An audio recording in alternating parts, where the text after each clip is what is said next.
Olá! Hoje a gente vai mergulhar de cabeça na ciência fascinante da ótica. Vamos juntos desvendar como a luz, literalmente, molda o mundo que a gente vê ao nosso redor. Parece uma pergunta de criança, né? Mas a resposta nos leva direto para o coração da física da luz, um campo que a gente chama de ótica. Vamos explorar isso. Basicamente, a ótica é a ciência que explica, bem, quase tudo que a gente vê, desde o funcionamento dos nossos próprios olhos até a formação de um arco-íris. E olha, não é só sobre a luz visível, não. A ótica estuda todo o espectro, o que inclui até ondas de rádio e raio-x. Ok, para entender o mundo da visão, o primeiro passo é entender como a luz se comporta. A primeira coisa, a mais fundamental de todas, é que a luz viaja em linha reta. É simples assim. A gente chama essas linhas de raios.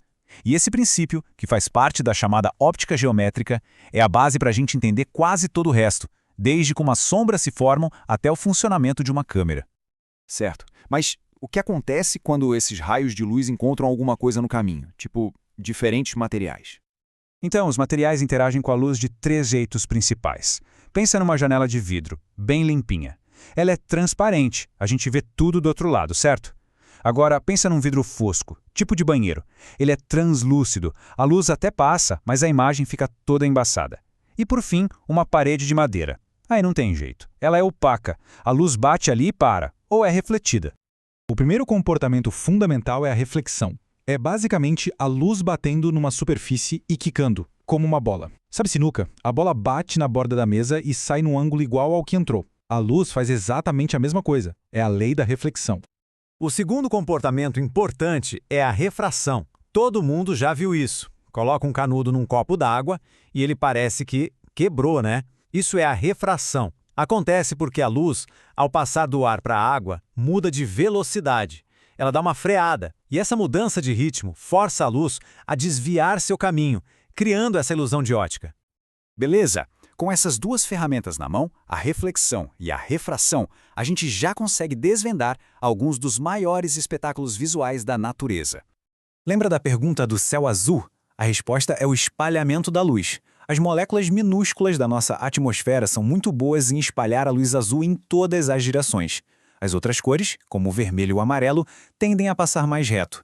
É por isso que, não importa para onde a gente olhe, o céu parece vir daquele tom azulado de todos os lados.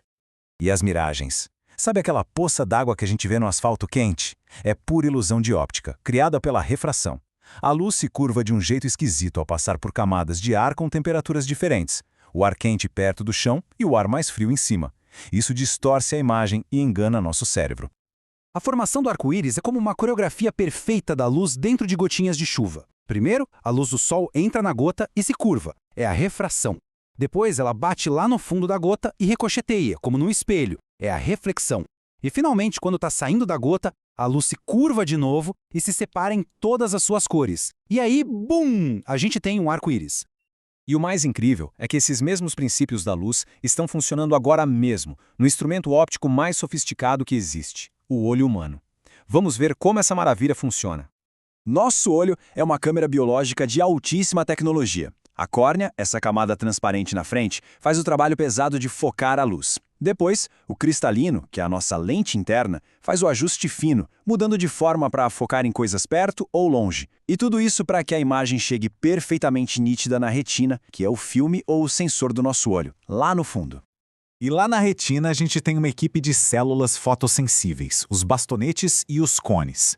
Pensa nos bastonetes como nossos especialistas em visão noturna. Eles são ótimos para ver no escuro, mas só enxergam em preto e branco. Já os cones são os artistas, eles que nos dão um mundo vibrante, cheio de cores e detalhes, mas para isso precisam de bastante luz. Claro que, às vezes, o foco do olho não é perfeito, e aí surgem os problemas de visão que muita gente conhece. A miopia, a hipermetropia, mas felizmente a mesma ótica que explica o problema também nos dá a solução. Óculos e lentes de contato.